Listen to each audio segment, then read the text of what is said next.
Welcome to the Expert Speaker Podcast. We have Matthew Loop, author of How Social Media Made Me Rich and How It Can Make You Rich Too. Welcome, Matthew. Majeed, how are you? I'm good. I've been looking forward to this conversation. So I know you are a chiropractor turned marketing expert, and I know you work with practitioners to help them grow their practice. Tell us your story, please. Yeah, so I graduated 2004 from chiropractic school. And around that time, I'm like most doctors, they graduate, they want to help a lot of people. Unfortunately, they just don't get the business know-how in school. So they're really good technicians. Like Michael Gerber talks about in his book, E-Myth, you've got the manager, the technician, and the entrepreneur. So the entrepreneur is a skill set that you have to learn. And I got to a point in my practice where, I accumulated all of this debt with student loans and trying all of these advertising and marketing strategies, and it was producing okay, but it really didn't kick in until I began to learn how to use social media way back in the day, 2005. And I don't know if you remember MySpace at all. Were you on MySpace? I missed MySpace. It was great. Tom was a great friend. But in social media's infancy, I just began to discover how to use it to grow my practice initially. Long story short. And then once I started to learn and people were coming through my door, I had other colleagues that were asking me, hey, what are you doing? Can you show me how to do this? And I began showing them, and they began to refer other chiros initially. And then they were referring real estate professionals, attorneys, and just a wide variety. And I was thinking to myself, this is crazy. I got to figure out how to take what's up here and turn it into some type of information product. Or back then it was in DVDs, CDs. And so I figured out that process, put a product in a sales page online, started to sell that program, and YouTube dropped in 2006. Facebook opened up publicly not long after, I believe. And my finger was just on the pulse of social media. And then my secondary source of income, which was the online courses, started to overtake my primary practice income. And I'm like, this is crazy. I love taking care of patients in the office, but if I could help, I don't know, thousands of doctors reach millions of patients, that's pretty darn cool. So that's when my trajectory kind of shifted more toward the consulting side of things. I still had the practice, but I had a couple independent contractors that were in there doing their thing, seeing patients. So it was more of a passive income generator for me. And then I just really went full steam into the social media side of things, speaking at a lot of chiropractic events initially.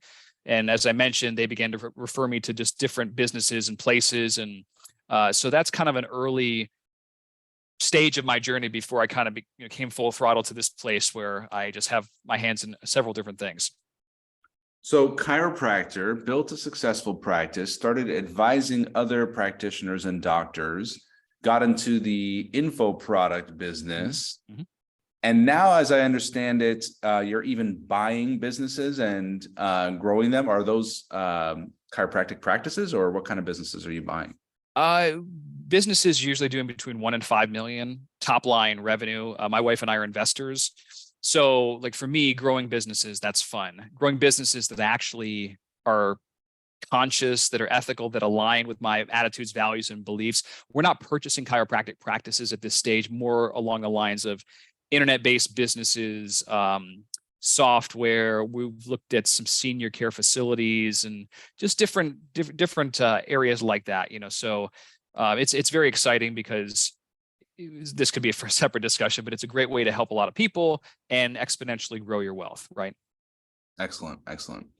So I know you do a lot of public speaking. I see pictures of you on airplanes flying from this city to that city. I see you on different stages. Then I've also seen you run your live events. Mm-hmm. And so I'd love to know what your evolution has been as a speaker and what your insights have been. And I'm asking this question in service to the people who are thinking to themselves, I want to run my events and not lose money. I want to speak on stages and maybe get paid, if not get paid, maybe make some sales, or at least not go broke in the pursuit of service and contribution. So what are your advice around profitably and effectively engaging with speaking engagements, landing speaking engagements, getting invited to speak, and then also live events that you're hosting yourself? Yeah, so evolution-wise, I started off speaking in my local practice. I just knew that I had to get comfortable speaking in front of people, no matter how uncomfortable I was. I remember doing a talk at a local gym way back in the day for like 5 people. I was nervous, but once I got into it, I kind of came into my own, and I was making classic mistakes like giving way too much information, speaking doctor terminology, and losing the audience sometimes. But it started to get my feet wet into the speaking realm. Then I just began doing more local community events. And once the social media thing happened, when I started getting invited to chiropractic organizations, it was kind of similar to where I was still giving way too much information to just overload the audience. People would love the presentations, but they can only retain so much at a time. And I didn't know necessarily how to sell from stage at that point in time. And I remember events where I would walk off and I wouldn't get paid on the front end. They would just invite me out to come and speak, and I would, on my own dime, go out. But I knew if I could get some professional photos in front of audiences of 50, 100 or more people, that's certainly credibility that I could potentially use in advertising and my messaging to land more gigs. So I just began collecting those assets over time. And eventually I started to feel more comfortable saying, well, if I'm going to come out here, here's how I would normally do that. Whether it's I get to sell something on the back end, or whether there's an honorarium beforehand where they pay you a certain amount of money up front. Sometimes it's the best of both worlds, where you get paid a little up front or a lot, and you can close on the back end. And I had exposure to a mix of all those types of gigs initially within holistic medicine and chiropractic. And it wasn't until, speaking has always kind of been lucrative, especially from the world that I came from, middle-class family. But if you ever want to turn your annual income into your monthly income, you should absolutely understand the art and the science of public speaking and stages. And so as I began to go to more conferences, and maybe you do this the same way, I started to pay attention to the speakers, what they were doing, what they were saying, how they were saying it, their pace, how fast, the fluctuation in the voice, the tone, the pauses. And I started noticing common denominators and patterns. And then, of course, when they would close, so many speakers have different styles. And I began to kind of pick some of my own and fuse it with my own authenticity. And eventually I just found something that really, really worked in my, for what I did. And when that clicked, it just made it a lot easier for me then to, if I'm going to go out of town and spend a day away from my family, well, what's it worth to me? If I can make 5 figures in a day, that's pretty darn good. So how can I put myself in a position to do that at least every single time? And it's been a win-win. But I think that initially, your ego, you might have to start small, and that's okay. All of us did, right? So you get comfortable with your presentation, with how you're presenting, and then study other people that are in this field anyway. And ultimately remember that you have a product or service or something that's going to help this person better their quality of life. It's your duty to get it in their hands. So it's how you approach the situation and that point in time at the sale as well. So. Gotcha. So starting off, didn't really know what to do. And after some experience, you started to have sort of all right, here's my offer. Here's what I normally do. Sometimes you get paid. Sometimes you can make an offer, sometimes both. How about live events? What's been your evolution with hosting events? And then of course we had a pandemic. I don't know what if you stopped doing your live event. I think I saw you have some live in-person events. Yeah.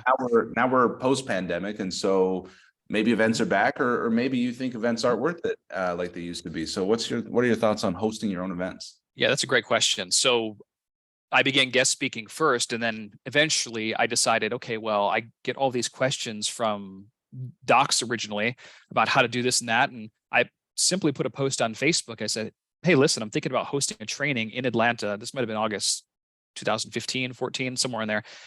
Here's what it's going to be. Here's what I'm going to teach. It was a simple Facebook post. I had, I don't know, at least 30 to 40 responses. And out of those 30 to 40 responses, there were 15 people that paid $1,000 a piece to be at that event at the Ritz in Buckhead at the time. And it was really amazing because I had never hosted anything. And I was thinking, wow, people would actually, they want to come to Atlanta to pay amazing. And we ended up getting them a gift package, and all of these things had at a very nice hotel. So that was my initial experience of, on the front end, if I'm going to host an event, I don't want to do it and charge too low, because then how can you deliver a fortune and value back on your people, right? So I always, if you're going to start an event, I would definitely charge on the higher price point initially. So whether you're going to host it at a very, very nice venue and get gifts for them, buy special dinner, like we had an entire day experience, my wife and I. So we had content during the day, took them in stretch Hummers that evening to one of our favorite steakhouses in Atlanta, Pampas Steakhouse. And everyone was just blown away. They said they'd never been to anything like that was so detailed, and of course with social media wise. And that just almost gave me a supercharge and made me happy. I liked seeing their faces. Of course, I loved when they implemented what they learned and they got success and they started referring. It was a great thing too. But it was just something to where we thought we might want to do this annually. And then we started to do that. And then eventually we brought in a Caribbean Adventure Mastermind, which is kind of similar. We host that every April with another partner of mine. So I think that if you're an expert speaker coach, it serves you very well to have your own live events. It's again, another credibility factor. And you can also attach to other organizations that have immense credibility. Like the reason why we hosted it at the Ritz, we knew it's going to be very reliable service. We knew that that's a 5-star brand.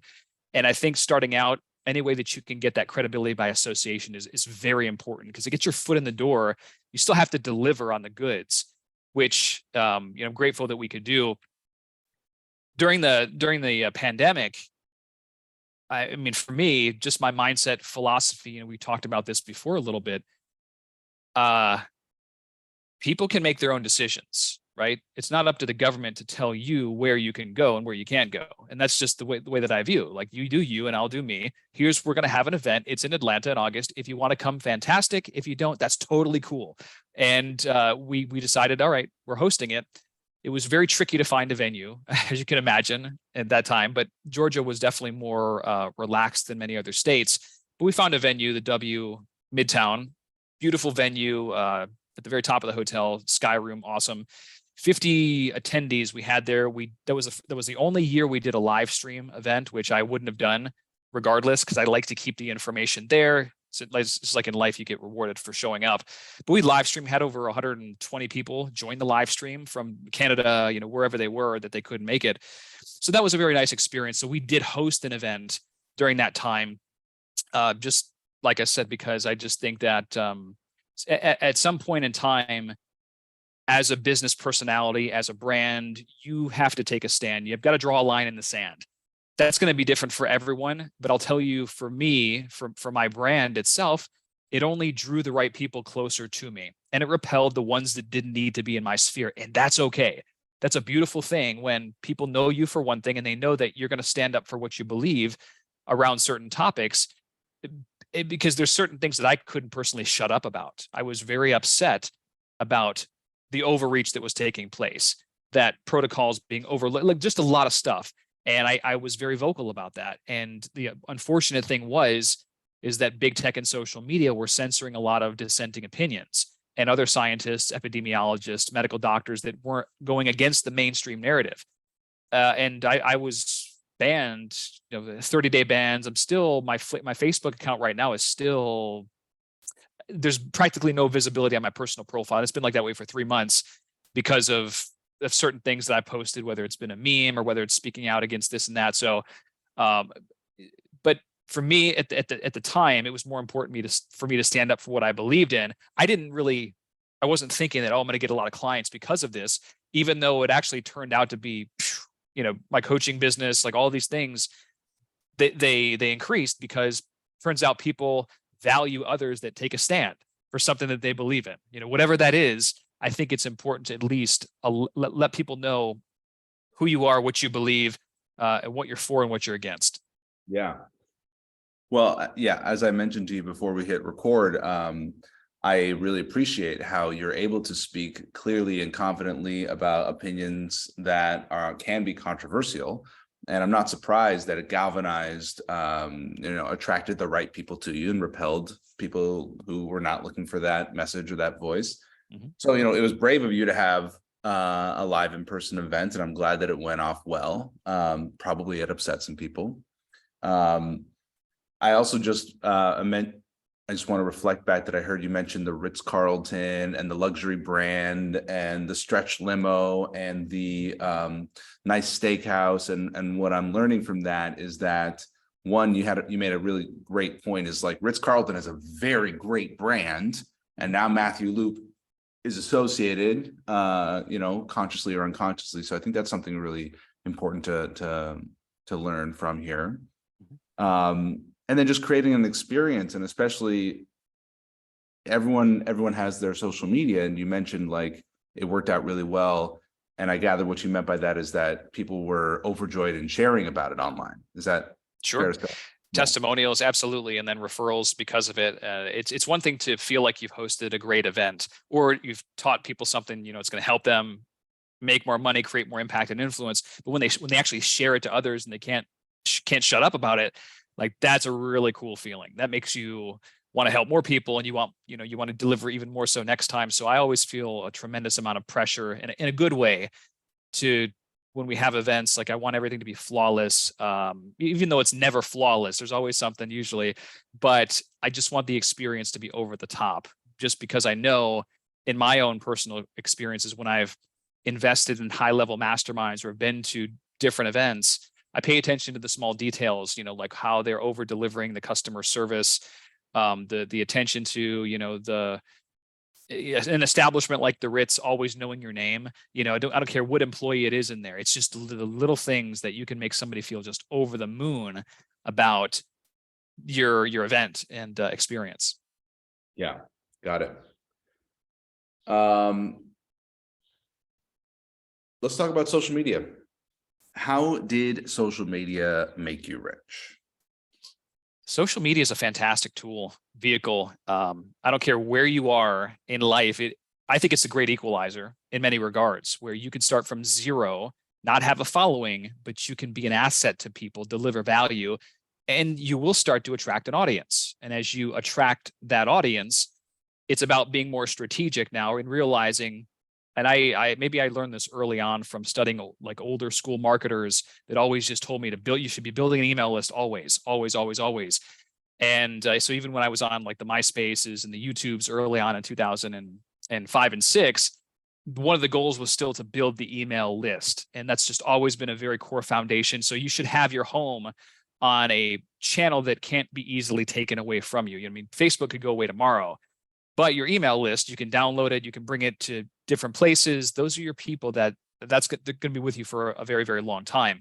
So it was through the combination of social media and email, building the audience, building liking and trust with these people, and then always delivering on what I said I was going to deliver, and then getting results, right? You get results and people spread the word about you. So initially, as I was selling my online course that overtook my primary practice income, that thing shot up like wildfire.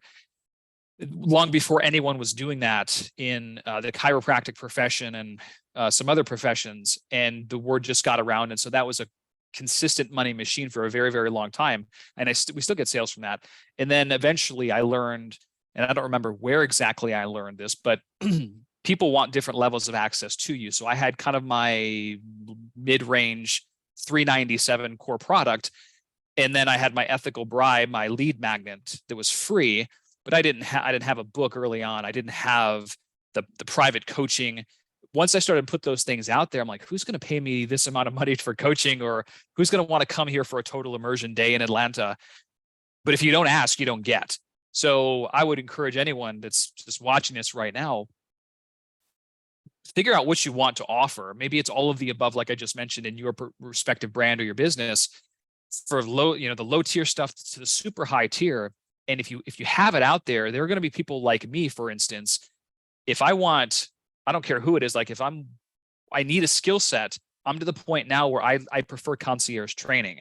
I might take a course to do certain things, but like I'm going to go to X person and figure out how I can be in their sphere, spend a day with them, because time is money and speed is the name of the game. If you can get what you need the faster, I think it's the ultimate competitive advantage. So that's another thing that I learned just really, really early on. And social media just helped to expedite that process. when I would run social media campaigns as well, I had, of course, I was posting on different channels like most people do, telling stories, sharing testimonials, sharing experiences, tips, and strategies. And then I would use the advertising component, whether it was on Facebook, Instagram, to target professions, target personalities, target my audience with different types of content. And one of those pieces of content certainly would be my lead magnet, where I'm trying to build my email list, give people something of amazing value for free in exchange for an email.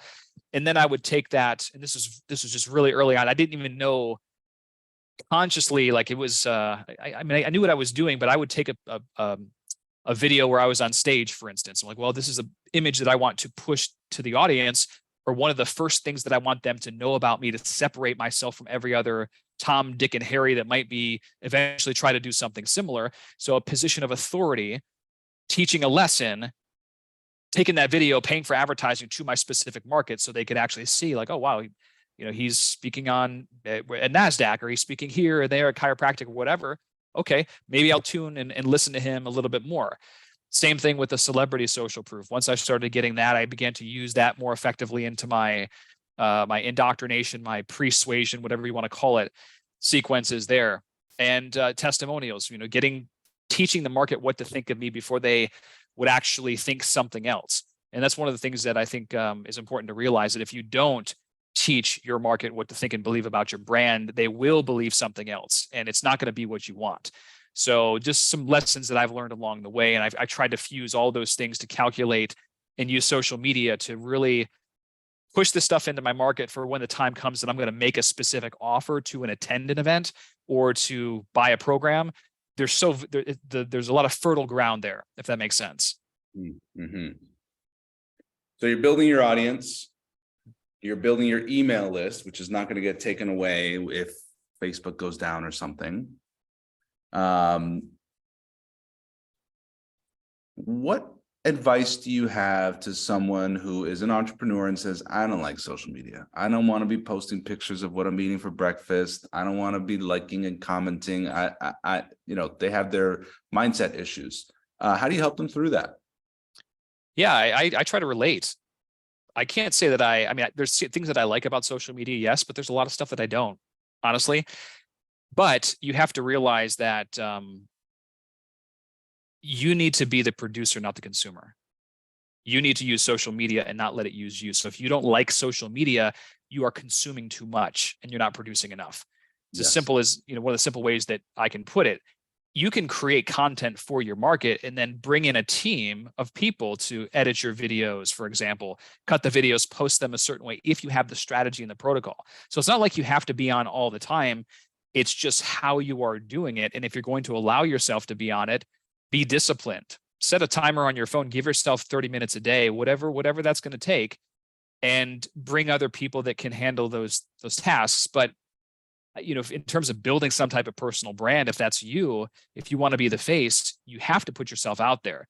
And it's actually a good thing when over time you're consistent, because you'll hit a tipping point, especially if you're using paid advertising with all this as well.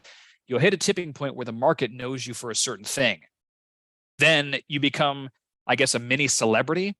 So when you do go to an event or this place, people, they come up to you and they're like, wow, it's a bizarre thing sometimes, but it's in terms of positioning, it's really cool because it allows you to be able to help them easier. There's a lot less objections when they feel like they know, like, and trust you already because they've seen you for the last year in their feed.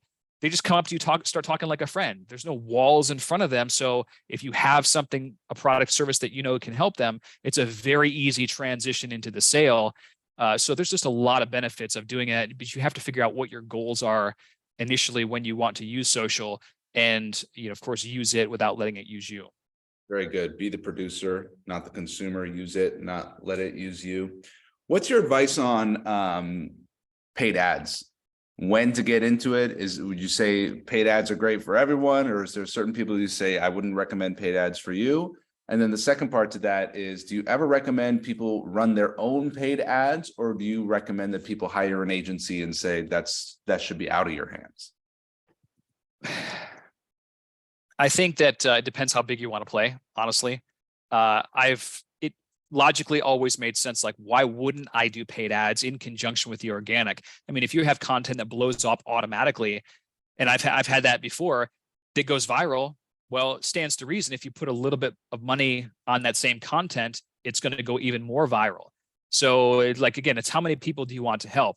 For me to be able to flip a switch tomorrow and reach thousands to potentially millions of people, you can't do that without paid ads typically. Even if you are the most viral sensation, there's going to be some video content that doesn't go viral.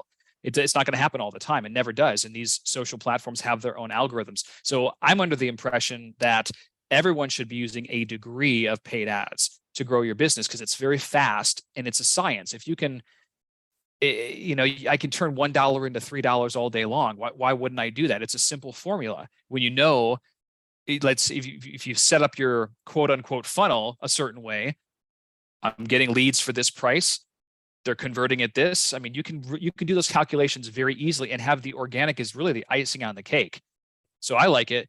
Now, in terms of running it yourself versus having somebody else, I think that there's value in getting your hands dirty and just understanding basic processes like, oh yeah, this is what I should strive for, my cost per lead, cost per click, cost per, CPA, or whatever the metrics are, those major key performance indicators. Once you have those dialed in and absolutely you can delegate it to X person or X agency, but I think you're going to be able to measure and track it a lot easier. If you're just starting out and you're bootstrapping, you could absolutely take a training, whether it's mine or somebody else's, like, oh yeah, this is a basics, how to run that, and then get off to the races. But as you grow, absolutely you can delegate it. So it's really either, you can do it both ways. However, you should get your hands dirty a little bit.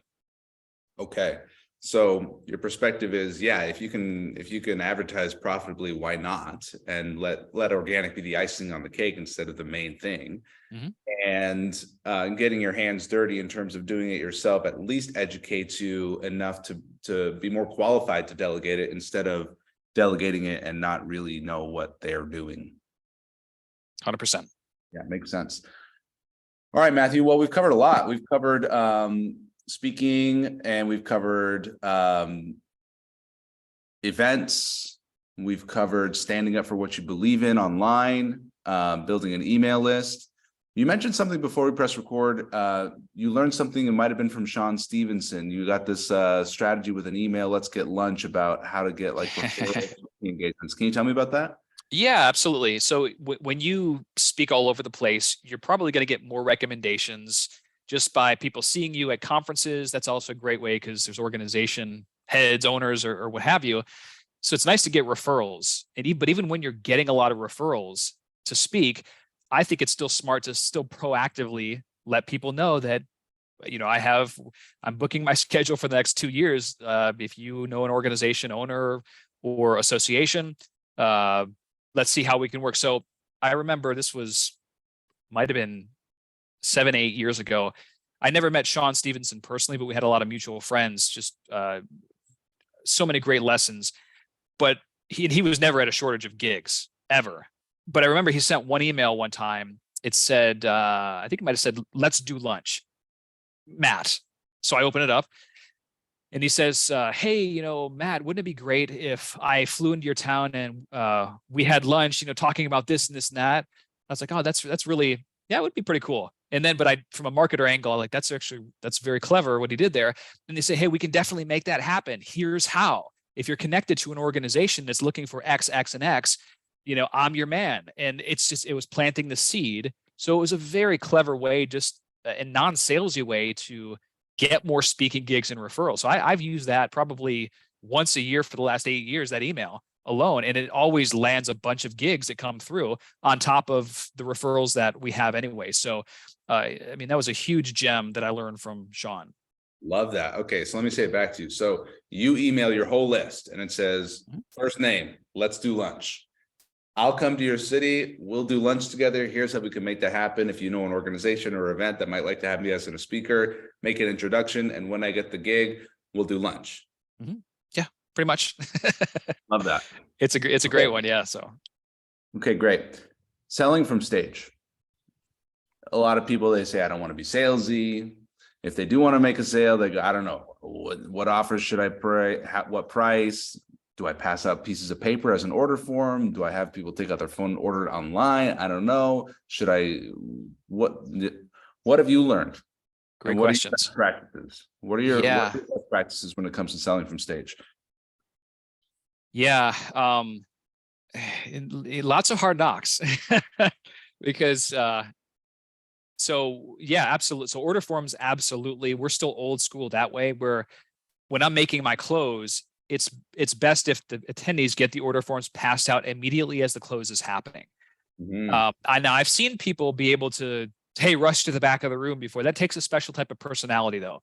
I like to have everyone with the order forms.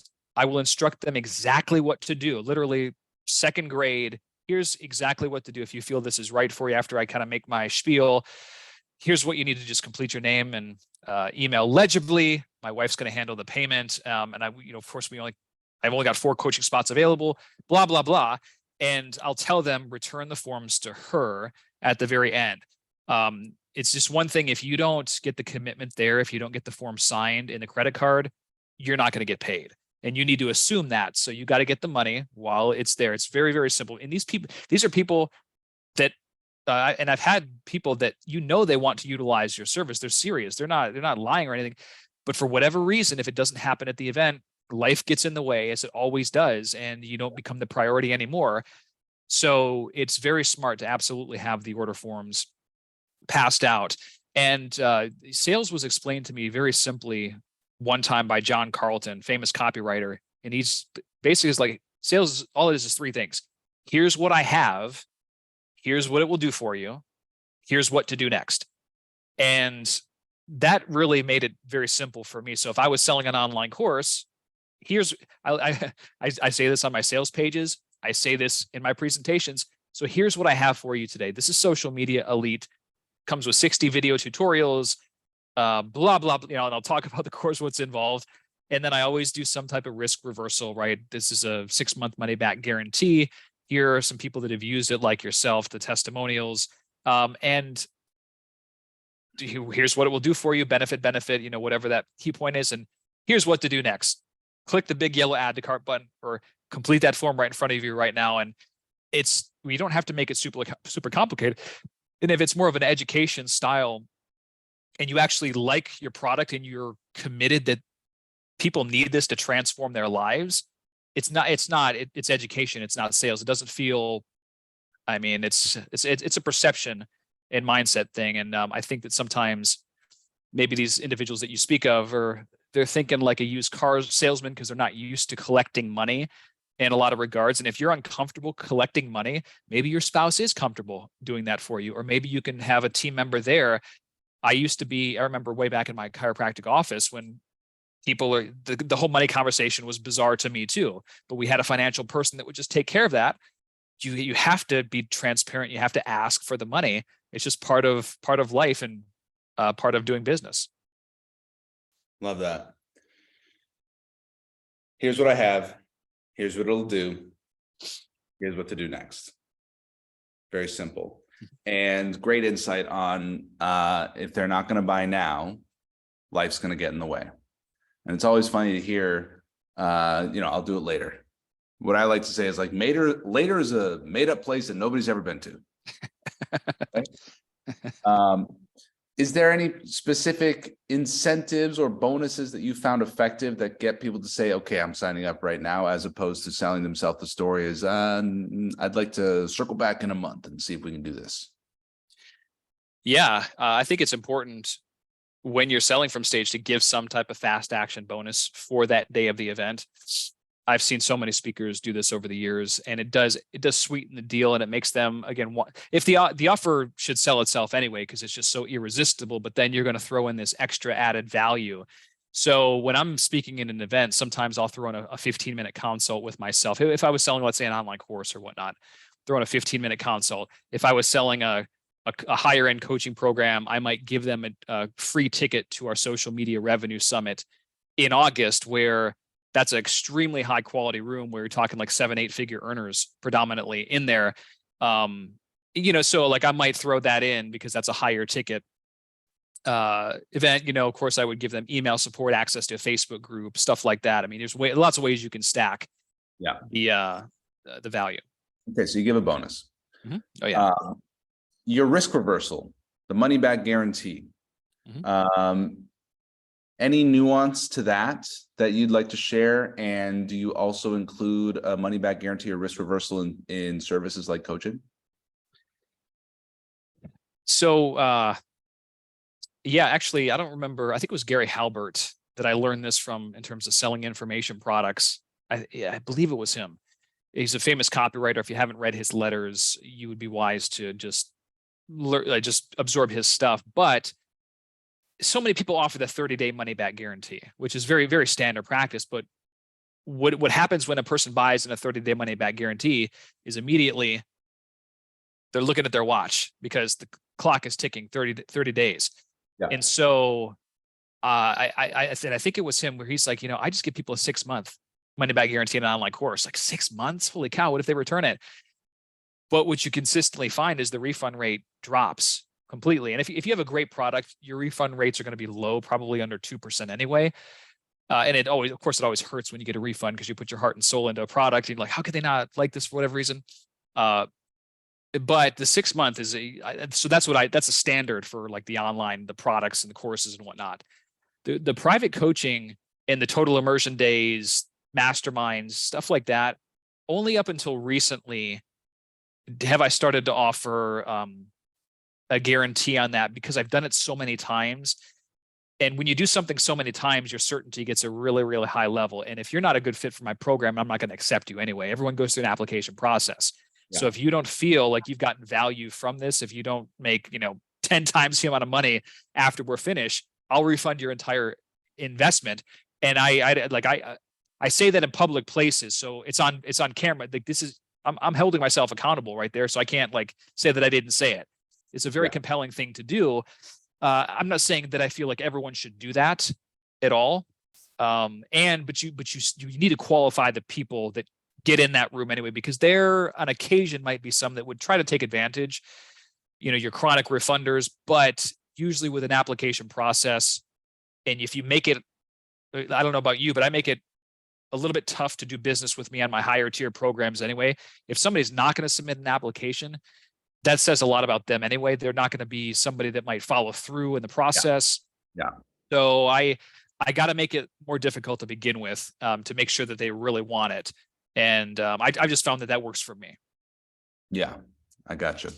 All right. This has been enlightening. Thank you so much, Matthew. What have I not asked you that I should have, or what else would you like to share before we wrap up? Oh, man. Yeah. So, anyone that's looking to up their social media game, we're having an event in April in Playa Mujeres near Cancun. Social media profit mastery training. www.ucam.fun is where you can learn more about that one. Those are fun for me because it's not just speaking, it's connecting one-on-one in person, spending a few days together and really dialing in on your particular business, and then where those areas of low-hanging fruit are. So those are food for the soul type of things. And but yeah, that's where we could potentially connect. Mexico with Matthew. I love that you have a .fun. I got to go buy some .fun. Very good. Thank you. It's very generous of you to take this time, Matthew. We covered a lot. We covered speaking engagements, live events, social media, list building, standing up for what you believe in, guarantees, and selling from stage. So really, really appreciate your experience and your wisdom. And of course, our shared interest in serving the wellness community and growing their practice, because we both know how important it is for those practitioners to help more people. So I appreciate that. And thank you for your time.